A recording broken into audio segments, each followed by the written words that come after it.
Welcome to another episode of Michigan's premier progressive podcast. It's Left of Lansing with Pat Johnston.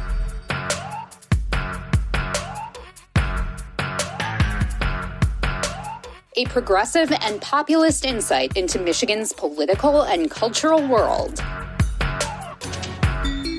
And of course, an entertaining show on how to make Michigan's political machine work for the people, and not just the elite few. Now, from the Left of Lansing headquarters from his mid-Michigan attic, it's time for the award-winning Pat Johnston. It's all yours, Pat.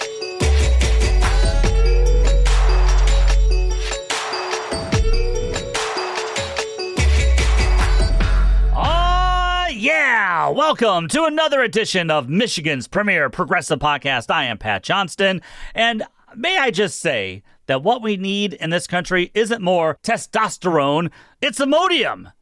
But you know what? I'm so happy that RFK Jr. is on the case to ensure that we'll someday find out the source of this parasite causing explosive diarrhea, especially here in Michigan, but across the country. And we're just so happy to know that the Trump regime decided to cut back on the investigative team for parasites like this explosive diarrhea parasite. Remember, though, we were told they were the grown-ups. As for testosterone, well, while the Trump regime's coked out, and I'm sorry, but he seems coked out to me rather than drunk most of the time, and I'm talking about Secretary of Defense, oh no, I'm sorry, Secretary of War, and Fox News Weekend B-Team host Pete Hegseth, said the other day that any man over the age of 30 in the military will have their testosterone checked. And then those diagnosed with low T will have the chance to undergo testosterone replacement therapy. Now, wait a second. I thought we were against any kinds of gender-affirming care, MAGA Republicans. You are who you are. There's no changing that, right? As usual, this regime is wasting precious time and precious treasure on something that isn't a large national security crisis in this country, considering testosterone deficiency affects around 2% of the men in this country. Urologists told ABC News that testosterone therapy has tripled over the last few years, but only 25% of those getting it really meet the criteria of needing it. What a waste.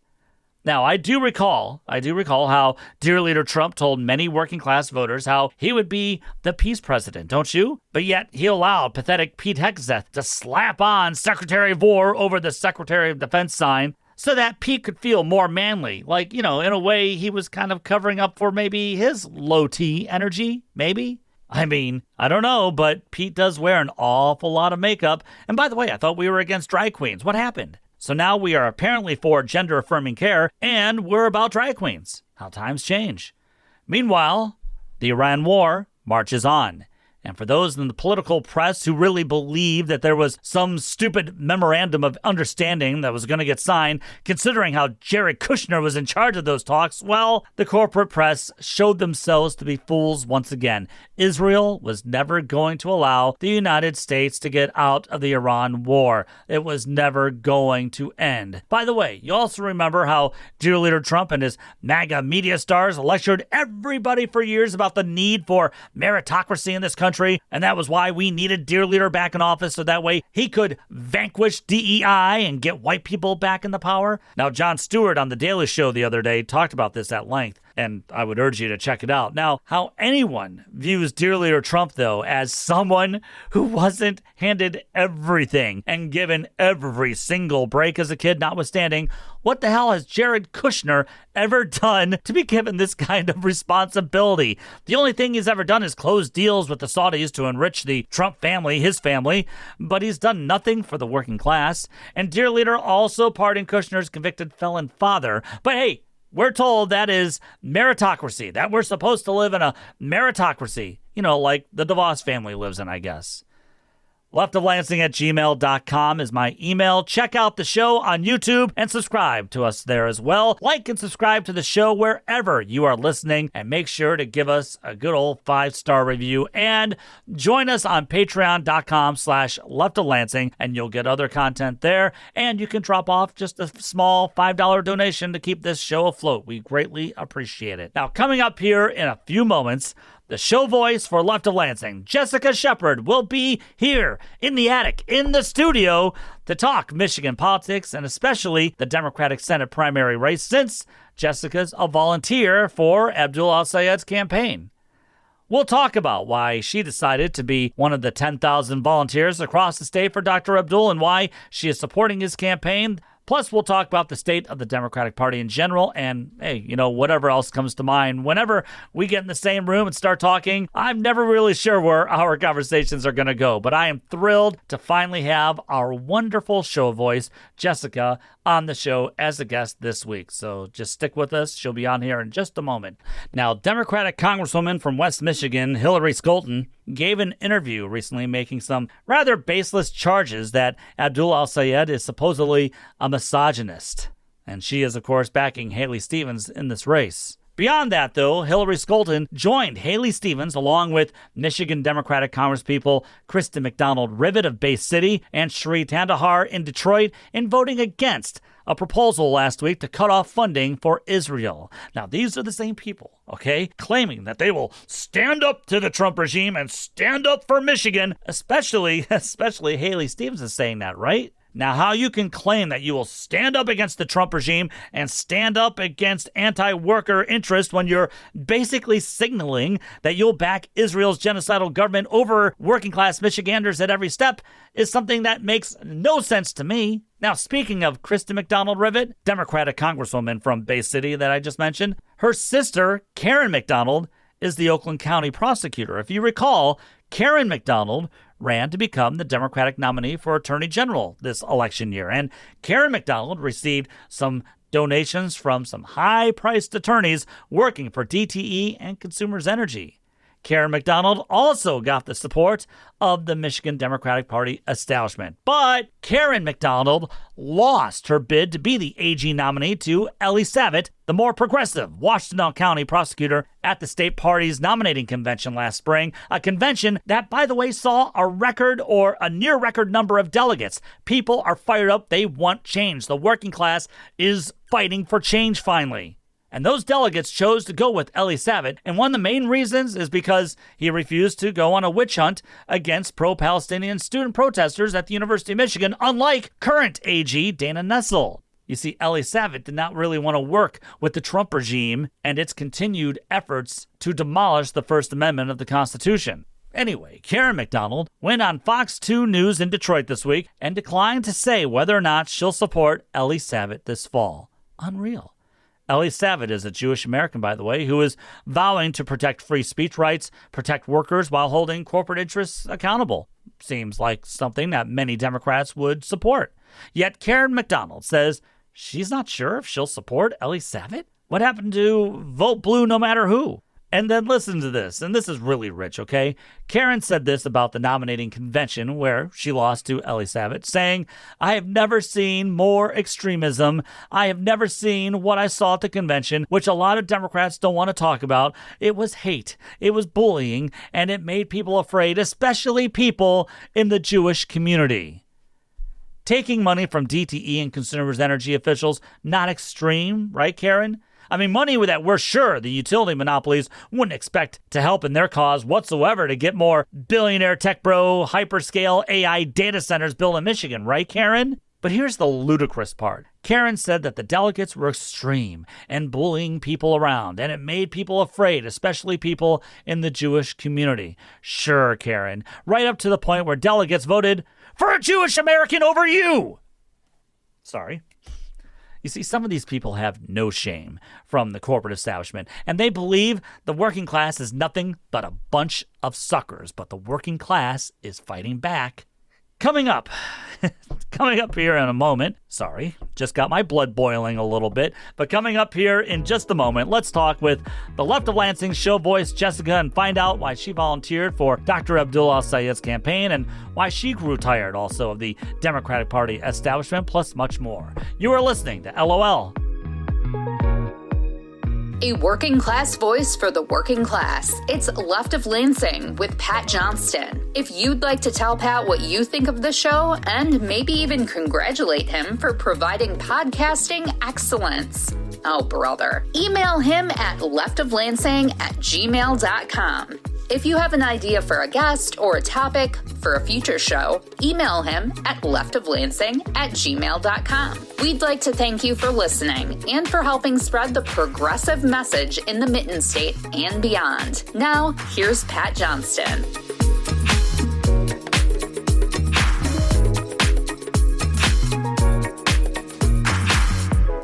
All right, this is something I've been waiting to do for quite some time now. Of course, other than hearing my voice during each and every episode, you get to hear another voice that keeps each and every show together. And that voice is none other than our awesome show voice, Jessica. But she's accomplished a lot more, believe it or not, than just being our show voice during her career in media, volunteer work, and now doing some volunteer work in politics, which we'll talk about. I want to stop talking, though, right now, which is hard for me, because I think it would be good for a change to let our show voice get to say more than just talking about all of my great achievements and accolades. So it is my honor to welcome to the Left of Lansing attic my colleague, my esteemed colleague, the intelligent, the indefatigable, the wise, the endearing, the comical, the coast-to-coast traveler, the erudite, and the best friend anyone could have in the whole wide world, the one and only Jessica Shepard. Thank you, Jessica, for being here. Wow. I could never imagine getting such a wonderful introduction. That was amazing. There were some words in there that no one's ever said to me or about me, so I'm impressed. Now, I know you've had so many great experiences in your work in media, which we'll talk about, but this has to be kind of up on the top of the list, being in Michigan Premier's progressive podcast, Attic, right? I mean, this is definitely the grand studio here. Yes, this is the pinnacle. You're seeing where the magic all happens. Yes, I used to always tell you that, or I refer to this as the bustling metropolis of Alma, right? Yeah. So this is where it all happens, I think. Tell everybody real fast, where did you grow up? In Saginaw, Michigan, and I'm wearing a hat right now. I'm wearing the Beans Bunny hat. If you're from Saginaw, you know. If you're not from Saginaw, you might know. What is it? So, do you know about the Beans Bunny, don't you? I don't know. Well, tell me. You worked in Saginaw for so long. Well, Carlton, technically. Yeah, I was going to say Carlton. Not exactly in Saginaw. Not exactly. But Well, it's basically. Their address says Saginaw. It does. But the Beans Bunny was this sign, this neon sign that was on top of this tall building. I guess it was a silo maybe of some sort. I don't know. That part I'm fuzzy on. But the Beans Company ran out of there, and this sign that looked just like this was on top of the building, and you could see it from far away. You could be just kind of passing by Saginaw, and you'd see in the sky the Beans Bunny lit up, and it's no longer there. They tore down the building. The sign is in some undisclosed location waiting for its return or something. It's just a beloved Saginaw icon, the Beans Bunny, so they make merch with it on it, and it's kind of a popular thing. Okay. Shout out to Wub. There's a company called Wub that makes the... I'm not trying to... Well, maybe you should get a sponsor. Maybe Wub should sponsor. Maybe they should. I think that'd be nice. Yeah, I wouldn't mind that. That'd be all right. What do you love the most about Saginaw? I mean, since you've been there for most of your life. Yeah, so I was there for 30 years, left for 10 years, lived on the west side of the state for a while, then lived in an RV for 2.5 years, decided to come back to Saginaw and settle down there again. And one of the things I've said about my travels and being on the west side of the state and then coming back is that before I didn't have a perspective about Saginaw and how it was different than other places because it was where I had always lived. And then seeing so many other places and coming back, everywhere I've gone has been wonderful. You can find great people and great things going on in literally every place I traveled. But the thing about Saginaw is people are incredibly genuine, but kind. It's not a fake kindness. It's just this relatable kindness where hey, we're all just people. We're all trying to get by. We're all going to be decent to each other. It's this beautiful Midwestern kind of way, but a little different even than the stereotypical Midwest nice thing, because there's none of that fake I have to be nice to you thing, which sometimes can come through, which I appreciate that too when people are trying, but it's it's a casual, nice ease that I've found with Saginaw. And I should let everybody know, Jess, that's how you and I met, was that we were at WSGW at that time. For those of you maybe who remember when what was that? When was that, Jess? Was that probably about 2012? Yeah, around then. When we got to host the Sunday morning show, revolutionized, I think, Sunday morning radio, don't you think? Well, we were pioneers, I think. Yes, and I would say especially in the region, the territory we're in, considering I think we were the only live Sunday radio show. 6 a.m. in the morning, yeah. In the area. So we were really pioneers out there. But that's when we really got to know each other, and we had a great working relationship, and of course have been great friends ever since. And then you moved on, because you were at WSGW for about 2 years, right? Something like that. And then you moved on to M Live, correct? Yeah, I kind of random. I thought I was going to stay in radio because I am good at talking. And then someone kind of came to me and said, you should try this other thing and do a different type of reporting and start writing. And I had never considered writing. Well, I hadn't in quite a while considered writing as a career prospect. But yeah, then I was at M Live for like 10 years before going to live in an RV. So Right. And I'm going to tell everybody right now, you can go and Google this. It's on the Google machine somewhere. If you type in Pat Johnston, Dallas, Texas, JFK assassination. Oh, yeah. Jessica did a story on, because it was the 50th anniversary of the assassination. I was down there with my mom because she and I were big JFK assassination amateur historians, I guess, right? Something like that. And then we had to be down there for that. And you interviewed me, I remember, when I was down there, and I sent you a picture of me in the grassy knoll. So it is there somewhere. I forgot about that until you just said it. But yes, now that does ring a bell. And I was, of course, wearing a flannel. So yeah. Of course. I had to be in my garb, of course. Yes. So, all right, and then real quick, the RV life then. What was that? What happened there? We were living in Kalamazoo, me and my partner, Mark, and we decided to try something new. I don't know, Kalamazoo is great. I love Kalamazoo, but we didn't have a lot of connections there. And just had this feeling like we needed to see more of the country or be Simon and Garfunkel. Yeah, see America. Exactly. Although it sounds like they were hitchhiking for a lot of it, which we did not do any of. But I just saw him, by the way, live. He's doing great. Paul Garfunkel? Simon. No, not Garfunkel, but Paul Simon. It looks like he's acting like he's like 40 years old still. But anyway, not the point. But what decided just to, I don't know, we were making these little like comments here, or I was making these comments here and there about these van life people and like joking around with Mark. And then this little joke about these people who are doing van life, kind of like, you know how those things happen where like you make a joke, but then, oh, maybe that wasn't really a joke. Like, what if we did? What if we looked into that? And so we decided to take off, and we lived in an RV for 2.5 years and traveled around the country. So.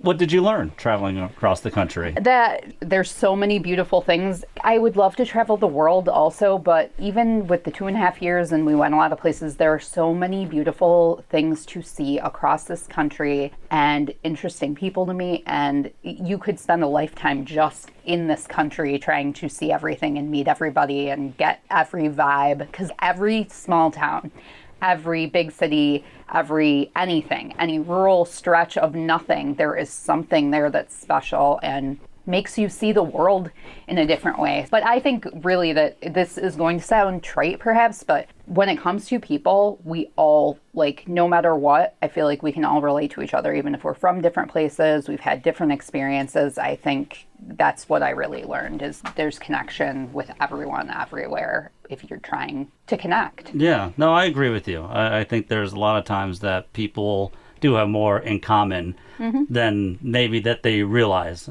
until maybe they do what you did and go out and see the world. Because it is sad in my experiences, because when people just automatically shut off because of perceptions that they have, maybe if it's of a certain type of people, maybe if it's just a certain area. And I think if people get out and about more and check it out, like you said, there are so many gorgeous places in America to go see. There are. I think that does open up everybody's eyes, because that's one thing that my parents did for my brother and I. They took us out west for vacations. For that, we were away for about a month, and then they took us another summer out east, so we were all around there. So they didn't want us just being stuck in the Metro Detroit area. They wanted to make sure that we were seeing different parts of the world, different people, having different experiences, eating different foods, whatever. Yeah. And I think that's like gobs. Like gobs, yeah. In Western Pennsylvania. Have you ever had a gob? No, you told me you were going to bring me back when we worked at the radio station. I never and then did. You never did, no. And so I've never had a gob. You did give me Iron City beer, though. See, so I did something. But I will say, you talked about, my parents had me travel, There's one thing you are really missing out on, though. Can you know what I'm referencing here? No, tell me. Go ahead. The Upper Peninsula of Michigan. I went up there. It was up there 2.5 years ago. Yes, 2.5 years ago. Went up there. Well, yes, maybe I am getting old because my memory, because that's what I used to always pick on you about. We went up to Whitefish Point because maybe I do remember. Yeah, because I wanted to see where the Emmett Fitzgerald sang. So I took a picture of where I think it sang, and then saw how do you say the falls? Tequamanon. Thank you. Tequamanon. So I didn't even get close to that. No. Anyway, I did see. We went there as well. So I did see some parts, but no, I still have not been to the western side of the UP. Well, for so long you had not gone over the Mackinac Bridge. That's right. And I liked to pick on you about it, but apparently I'm going to have to find something new to pick on you about. I'm behind. All right, so you are back now in Michigan, and you are in Saginaw again. And one of the reasons I wanted to make sure to have you on this week here, Jess, is because not only did I want everybody hearing you other than just show voice Jessica, but you're also doing some work with Dr. Abdul Al-Sayed's campaign. Yeah. Why did you decide to get involved in it? I've just felt a little exhausted by our options and what has been going on politically, even with people I have voted for and maybe had a belief in them at one point. And for a long time here, I removed myself from politics completely in a public way because I was working in journalism for all those years. And so during that time, I couldn't really be involved. The last campaign I volunteered for was Obama's campaign. So it's been a hot minute. And then when Was that the first one, the 08?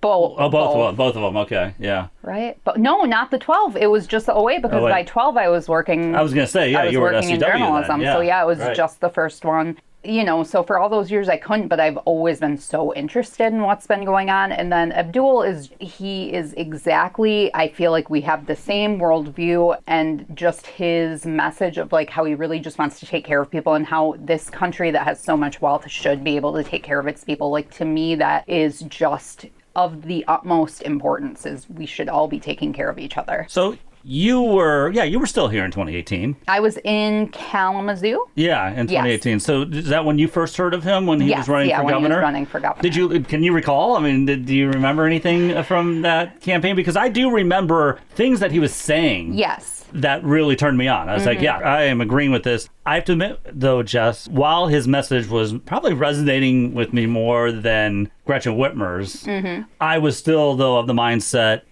she still has the name recognition, and, she was the Senate minority leader at one time. And then I think I was also thinking, he's young.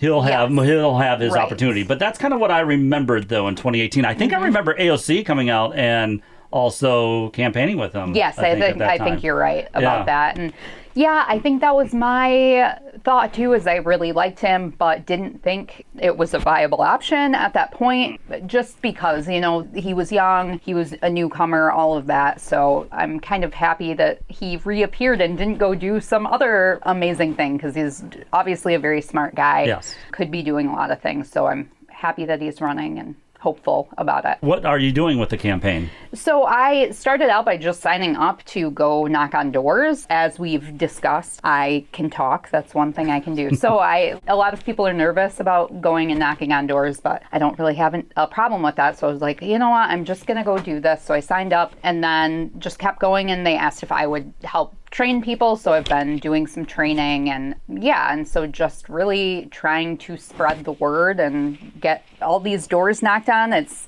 10,000 plus volunteers across the state that are working with the campaign now. So that's really impressive, and I'm just excited to be a part of it. You can feel the energy of it. There's so many people who are so excited, who are involved. It's just a rare thing for that many people to be involved in a campaign.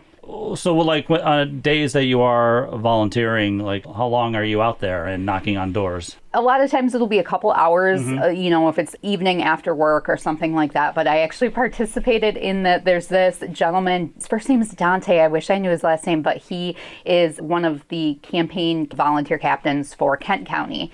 And he started these TikTok videos about like a 100 door challenge, doing 100 doors in a day. So I did 112 doors one of the days. Yeah, so that was, but some people have done multiple days with over 100. I mean, people are really excited and really getting out there. So Are you finding out that some people really want to talk with you and learn more about his values in this campaign? Definitely. Now, what I was finding for quite a while when I started were a lot of people who were like, yeah, I'm going to vote, but I don't know anything about any of the candidates. This is when Mallory was still in the race, and they were just like, I don't know anything. And so you kind of get to just like tell them a little bit, give them some information. But now that because the ads hadn't started until kind of recently, and now everyone's pummeled with ads. And so now people have more questions, more people have heard of him at least, and there's a lot of that going on. So they at least have a starting point, and you can kind of talk to them about how you view things. Right. Have you been able to convince some people that you talk to? Oh, definitely. Yeah. I've had voters who have seen the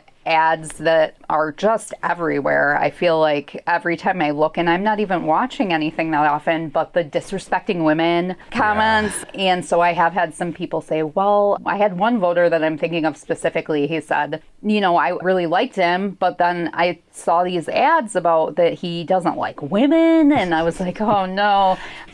So when I saw the ad the very first time, I was like, okay, I'm going to look up what journalist has done the research about each one of these claims, because as a former journalist, I knew someone would have done that. And the Free Press had a very well done, intricate, step-by-step article of here's this claim, here's actually what was going on, here's this claim. Even beyond that these claims are mostly false or tampered with, at least, where they're taking words from a different part of an interview and using it. But on top of that, there was a woman, I was reading a Facebook post, this woman today was saying, there's something as a woman that's insulting when you tell me that it's sexist to criticize a woman at all. At all. Right. Which is saying someone's bought and paid for if they're a politician and they're bought and paid for. How is that connected to if I'm a woman or a man? Right. What does that have to do with that at all? Right. I don't understand. So that's part of it for me too, is how are these claims even disrespectful to women as a gender? Right. These are just things that someone said. I mean, allegedly, they're not really accurate, but if they were,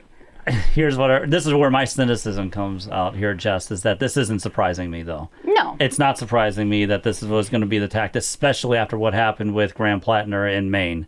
And right. I knew that that's what they were going to try to do, because you see the corporate establishment in the party, they're trying to kind of like what they did with the Bernie Bro thing. That's what that's kind of where this all started, was that the Bernie Bros, that they were misogynists, that they really didn't like women, disrespected women. And see, after Graham Plattner won in blowout fashion in Maine, they can say, aha, but see, we always knew that that's what this guy was like. And so that means that's what Dr. Abdul's like. And that's what every male progressive is like. And women, female progressives, are even worse because they allow it to happen. Which, oh brother, and what an eye roll. And all I can really say about Graham Plattner is we had signs for a long time that he might not be the person with the squeaky clean type of record that you might want to put in that position. I don't think by the time it came out, it was awful, and I don't think anyone was incredibly surprised. Like, it was not the most shocking thing, because we had already heard from exes and women who said he was not really the best guy when it came to dealing with them. Here's the difference in all of this. When I hear from women who had a relationship with someone who personally knew this person, and they say, he didn't treat me well, or then obviously with a sexual assault claim, but even before that, even with the claims of like, he wasn't a good dude, some misogyny going on, that is something I really take to heart. These are people making claims about another person, not in a political environment. This was private life. The thing about the Abdul claims that are false and insulting to me as a woman is also that these are things they're talking about in like a political landscape, where you're talking about people's jobs that they're doing in politics. This is not a personal one-on-one interaction. I just don't understand. And if this is all you have to say about somebody, it always makes me think of Obama, because they just never had anything on him, because he's such a good guy and such a stand-up guy, and they never had anything. And so they would grasp at these weird straws, you know? And that's what this feels like to me, is just trying so hard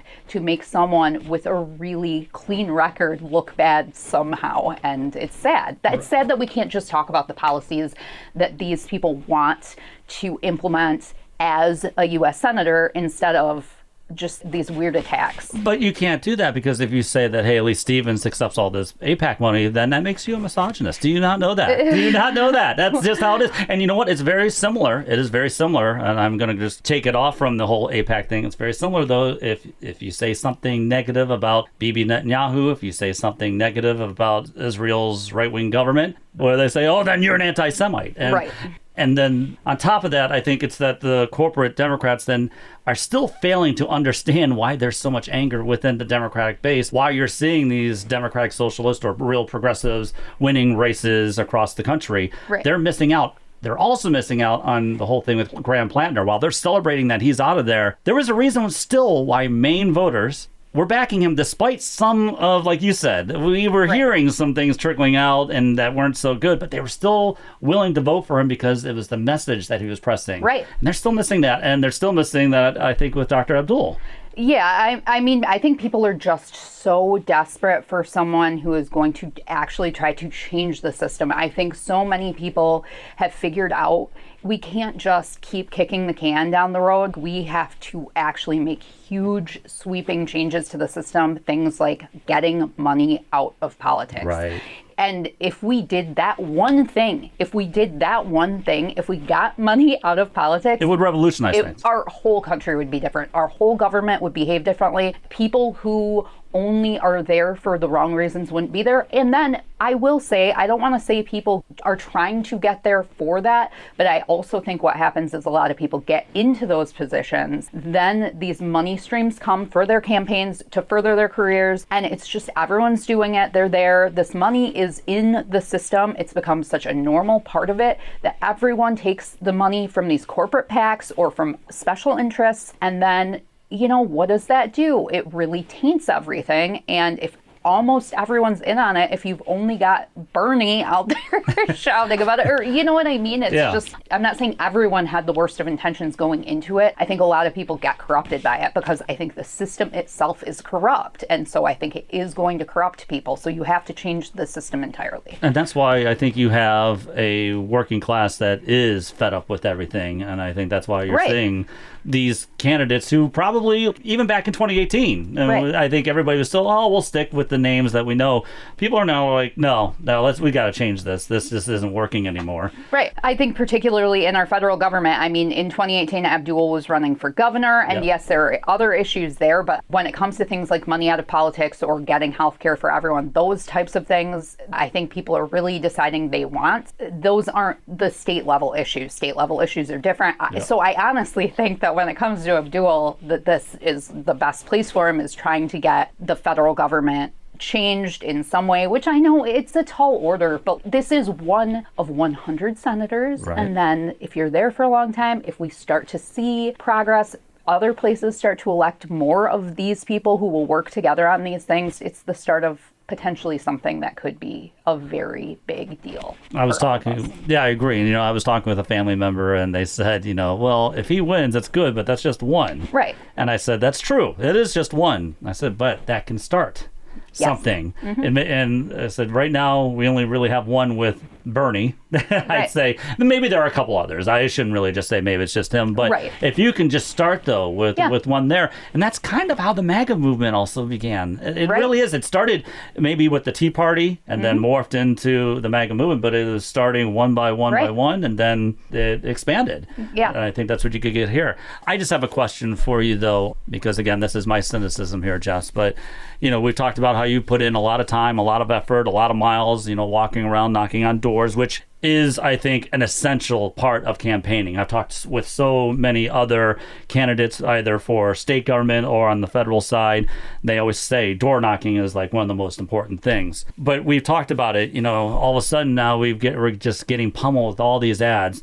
A lot of them, AIPAC, of course, is throwing out all these ads. One of them is showing how Obama once touted Haley Stevens as being part of the auto rescue, which she did do some work there, but it makes it look like he is endorsing her.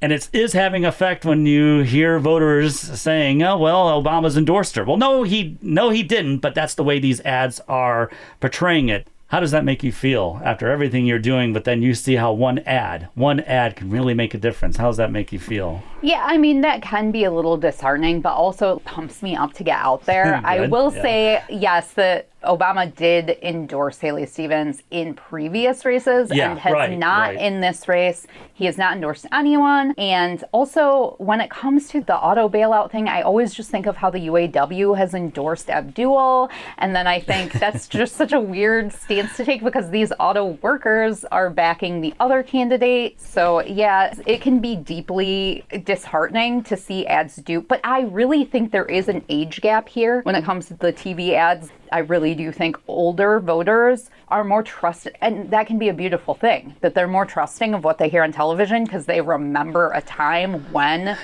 there were rules, there were standards that were much different than we have now. Oh, like, are you talking like Walter Cronkite days, all that? Yeah. Right. And so it seems to me from the voters I've talked to who are the most deeply concerned with these political ads, it seems to be older voters. Now, that also might be because they actually watch TV still. It seems like Gen Z especially does not even watch TV, but I have seen some of the ads pop up on YouTube, so maybe they are getting them. You're right. I've noticed them too. I've noticed that as well. But no, you're right. I think it is a little bit more generational. It might still work on Gen X a bit, I think, because we grew up with TV. Are you millennial? Or are you I'm like an elder millennial. Yeah, okay. So I'm closer to Gen X than to Is that a Gen Z. Not as millennial. No, what do they call the Gen Xers?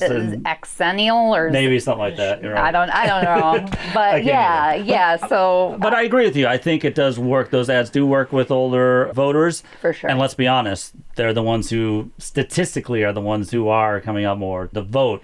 I'm hoping that's changing, though. I think it is. And so I think what's really special about Abdul, too, is how excited young voters are about him. Yes. And how many of our volunteers are really young people who are so excited and revved up and want to change that because they are the ones who will be the most impacted potentially. So say Abdul gets into the Senate. Say he were to stay there. We don't have term limits. Right. Whatever you think about that, we don't have them. So whoever gets in there could stay there for decades. And so I think they see, I'm a 22-year-old. The rest of my life can be affected enormously by this. A 22-year-old, I don't even know what they think about what will happen when they're retirement age, because even I'm 40, and I think, I'm not going to have any money sitting there for me for Social Security when I'm there. So I can't imagine what they think, and it's really exciting to get those young people revved up. And when people say that Abdul couldn't win in the general, the polling has not supported that, and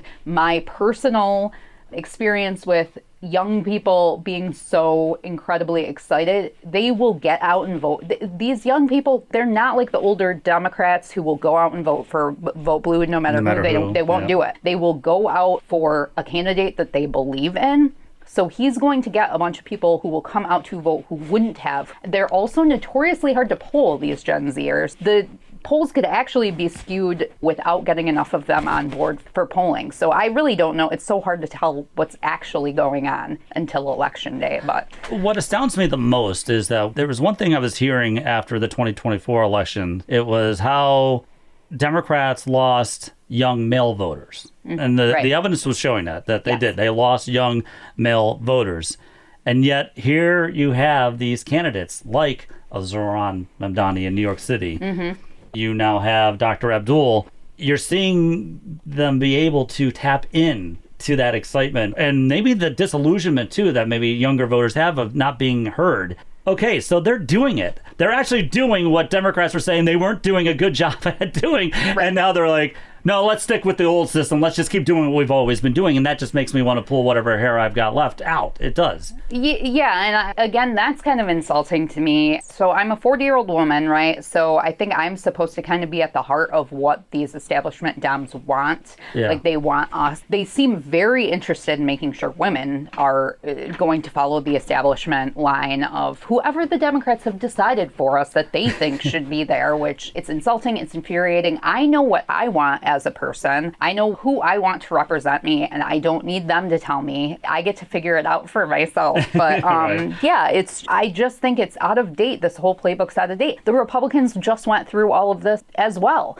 And I think both playbooks are out of date. I think, again, it's just like our federal government systems are not working for us and need to be revamped. Our party systems are not working for us, obviously. That needs to be revamped. All of these things are old. They're antiquated. People are different.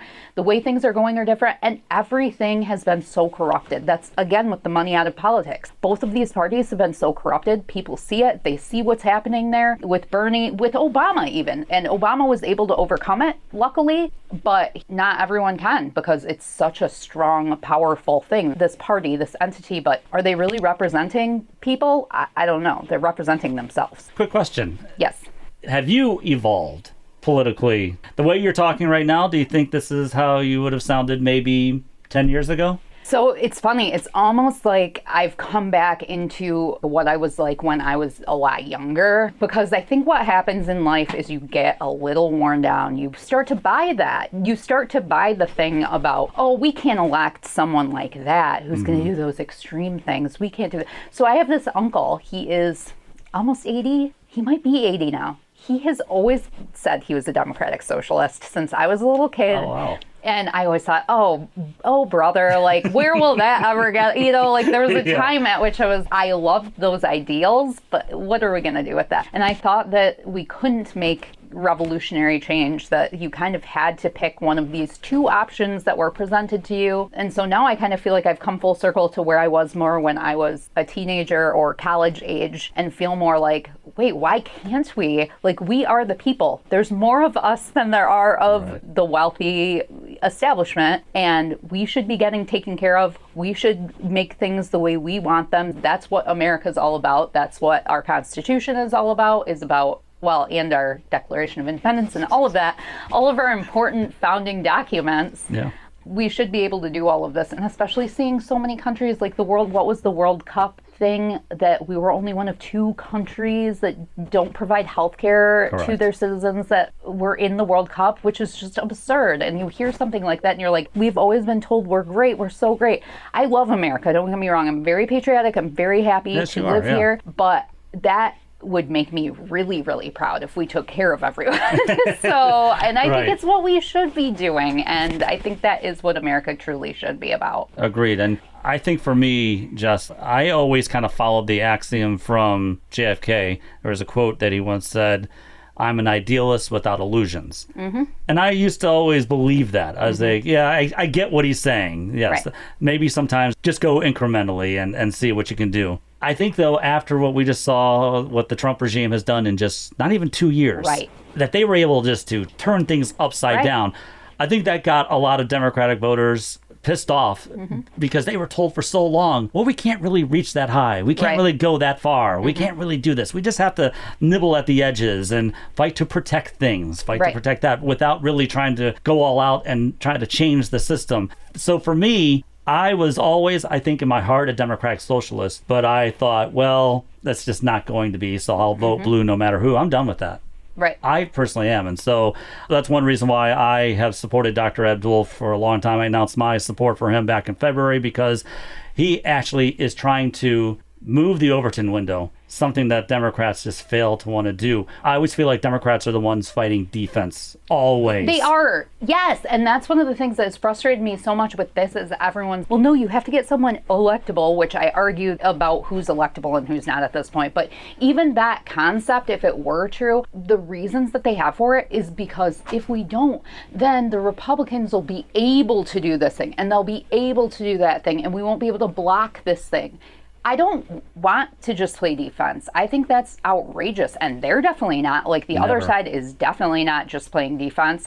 And like you said, they've changed so many things. So they've already been doing it. And then to be told, you know, who's electable and who's not when we kept losing national elections by being told that same thing about electability, especially with someone like Bernie. And Bernie wasn't electable, but then did the alternate happen? Nope. And and then people argue, well, Hillary did win the popular vote. And She did. Yeah. She did, but she did not become our president. So obviously there's a lot there, and I'm just really frustrated with that idea and the defense. You hit the nail on the head with that. It's always playing defense. That's not what we should be doing. We'll never change anything that way. Right. How do you feel about the whole election here as we are, 3 weeks away? So how are you feeling? I'm very excited at the possibilities. I am hopeful. I don't know whether to trust any polling. There has been some really exciting polling that's come out recently. Yeah.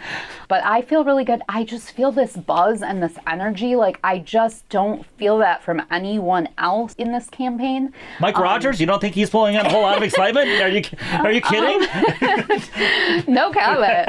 But no, I mean, it's just there's so much electricity and excitement, and I'm just really hopeful about it. I really think the turnout is going to be great. And I think that's going to be impressive. I will say I will vote for Haley Stevens if she wins the primary, because I definitely will not vote for Mike Rogers. But I also should make it clear while we were talking about Democratic Socialists that Abdul has not said he is one or anything like that. So right. I guess I just feel this necessity to say that while I'm and thanks for bringing it up. Thanks for bringing it up, because he refuses to want to put that on him, which is, I have to tell you, which is a little strange for me, because he kind of does believe, and a lot of his platform is a Democratic Socialist platform. I guess, but I almost wonder if for him it's more just about does it really matter what the label is? I just want to work for the people and do these. He wants these three things. He wants the money out of politics, money in your pocket, Medicare for all. That's his thing, which is more of just a people message. It's a working class message. It's a working class message. And then if you do say Democratic Socialism, I think you do ostracize some people, right or wrong. Yeah. I just think it narrows you into a box, and we want to get as many people on board with doing the best for the most people, which I think is the message. So it's not about taking the agenda in this direction to be Democratic Socialist or to be this label or to be that label. It's more just, to me, that's why I love this campaign so much and I'm so excited, is doing the best for the most people. That's how I would sum it up. Well, thank you so much for being in the attic here this week to talk with us. This was awesome. It was so much fun. I could just talk all day with you, Pat. I know. Will you do this again sometime in the future? I would love to. Love to have you on. And if for some reason you can't be in the attic, we can always talk on Zoom and stuff. Zoom. So we can always do that. But it's great having you. You are the first guest I've ever had in studio with me. Wow, a milestone. And that's a lot of shows. Yeah. How many? This will be episode 188. Wow, and I'm the first in person? You are the first in person, wow, yes. There we go. Congratulations. Look at me. I'm so impressive. Quick question, Lake Michigan or Lake Huron? Oh, don't make me no, this is putting you on the spot, yeah. I love both. I've spent more time probably in Lake Michigan because we had a boat when we lived over there, and we would take it out there. I don't know. I'm from the east side. I gotta say Lake Huron. It's okay. All right. Don't be right political, Jess. But I will say the beaches are always more open. There's always more room. Yeah. You can find a quiet little spot. But Pacific Ocean over Atlantic. So that's for you. Okay. For me, always Atlantic. Yeah. No, Pacific's my ocean. I like sunrises than sunsets. So, all right. Okay. I know. Tupac or Biggie? Oh, that's tough. Lately, Biggie. Okay. Oh, that's the incorrect answer, of course. It's always Tupac. When I was younger, it was Tupac. I've really been enjoying Biggie lately. All right. Taylor or Billie Eilish? Oh, Billie Eilish. I'm with you on that one. Thank you so much, Jess. It was awesome having you in here. It really was. And good luck with the campaign. This is why movements can happen, though, is because of people like you. So thank you for everything. It is true. And not only with all the mileage that you are putting in and helping this campaign, but also for being the voice of this fine and excellent show called Left of Lansing. So thank you again. And I'm going to be sending you more liners sometime soon. Okay? All right. I love to talk. So I'll do as many liners as you want. And what could be more impressive than being the voice of your podcast? I agree. Pinnacle, right? Pinnacle of your career. Pinnacle. Thanks, Jess. Thank you.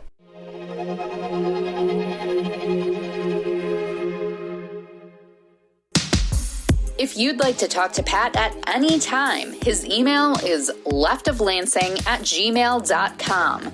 Need to vent about the Trump regime? That's leftoflansing@gmail.com. Need to complain about stupidity in Lansing and in Washington, D.C.? That's leftoflansing@gmail.com. Want to debate which Great Lake is the best? That's leftoflansing@gmail.com. That one's a fun one. Bye.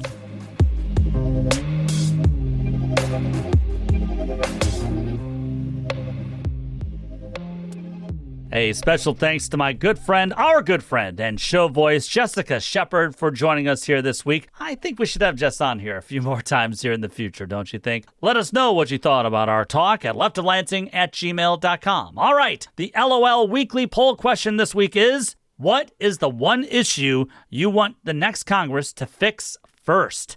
Ending Citizens United and getting money out of politics, ending the Iran war, housing, or a data center moratorium? You can vote on Left of Lansing's YouTube and Twitter pages, as well as on patreon.com/Left of Lansing. Time now for the Left of Lansing last call. How many betrayals does it take to get to the center of what many progressives now see as a corporate sellout?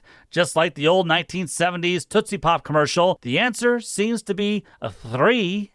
That's the question Michigan Advance's editor-in-chief and good friend of this show, John King, posed about Michigan Democratic Governor Gretchen Whitmer. Mr. King was referencing how in a span of just a couple of months, Whitmer has stood shoulder to shoulder with some of the billionaire big tech bro authoritarians like OpenAI's Sam Altman for the groundbreaking of that massive hyperscale AI data center in Saline Township, how she vetoed 9 bills that Democrats fought in court to get to her desk, and how her regulatory agency just gave the go-ahead for Enbridge, the Canadian oil company, to build a tunnel around the Line 5 oil pipeline under the Straits of Mackinac. Now, it's the final one that may be the last straw for some of Whitmer's last few strong supporters. Last week, 2 state agencies, the Department of Environment, Great Lakes and Energy, also known as EGLE, and the Department of Natural Resources, approved permits to allow Enbridge the right to build an expensive tunnel around the 70-year-old pipeline. Now, rather than just find a new route for the expensive and dirty oil pipeline, Enbridge has fought for years to keep Line 5 operating under the Straits of Mackinac despite several harmful incidents over the last decade. Now, Enbridge claims that this project will keep the pipeline safe from spills while also ensuring that gas prices in the region will remain stable. I mean, have prices remained stable even with the pipeline in operation? Experts and activists also argue that drilling for a tunnel at the bed of the Straits could release oil and natural gas from the existing pipeline. And that's not far-fetched since something similar happened in Wisconsin. Now, remember, at a time when Dear Leader Trump is calling on a ridiculous 50% tariff on many Canadian goods here, and is also blocking the Gordie Howe Bridge in Detroit from being open to please a billionaire family who owns the Ambassador Bridge, Dear Leader Trump has a sudden soft spot for Enbridge as the regime is working to help the tunnel project become a real thing. The oil and gas industry always has a spot at the table of the Trump regime. And this is happening when Michiganders had to breathe in more Canadian wildfire smoke last week due to drought conditions caused by climate change. But it's full steam ahead with fossil fuels. No room for low-T energy here. You're going to breathe in that fossil fuel and you're going to like it, brother. Which is why the National Wildlife Federation called the state's decision to greenlight the tunnel project a betrayal. Yeah, that's what it is. Whitmer appoints the people to these executive commissions. So she knew what she was doing the whole time. A few weeks ago, I called Gretchen Whitmer here on the show a sellout over her embrace of the corporate authoritarian tech bros and the vetoing of those bills that unions also described as a betrayal. If you recall, I soured on Gretchen Whitmer once she showed her true colors by deciding to work with fascism rather than fighting against it. And now she's showing her true colors in gleefully working with corporate interests while disregarding us, the working class. And I will quote now the end of John King's commentary to end this week's last call. John King said, "The Democratic Party cannot continue expecting organized labor, climate activists, tribal communities, and grassroots progressives to show up every election while treating their concerns as negotiable once ballots are counted. These 3 decisions tell a story. Labor gets vetoes, while oil companies and big tech get the go-ahead. With Democrats like that, who needs Republicans?" You're listening to Left of Lansing. Music for the show and everything else on Left of Lansing is provided by Wander Beats. To hear the latest project and complete music archives, check out Space Leopard on your favorite streaming site or subscribe to Space Leopard on YouTube. Now, back to our favorite progressive voice in Michigan. It's Pat Johnston. Well, that's going to do it for this edition of The Left of Lansing. Special thanks again to Jessica Shepard for being on this week and adding some of her wisdom and energy to the show. Don't forget to vote on the weekly poll this week. And guess what? When you hear next week's episode, we will be less than 1 week away from the August 4th primary. Please make sure to get those absentee ballots in, and make sure your friends and family are also getting to the polls as well, especially, if they're on our side. I think Michigan will have a microscope on her on primary night, don't you think? I mean, this is going to be a battle between the establishment and the working class. The establishment thinks it can continue winning by catering to corporate interest and to AIPAC interest. The working class, though, will have its say. Until next time, remember, take the battle to them. Thank you, Michigan!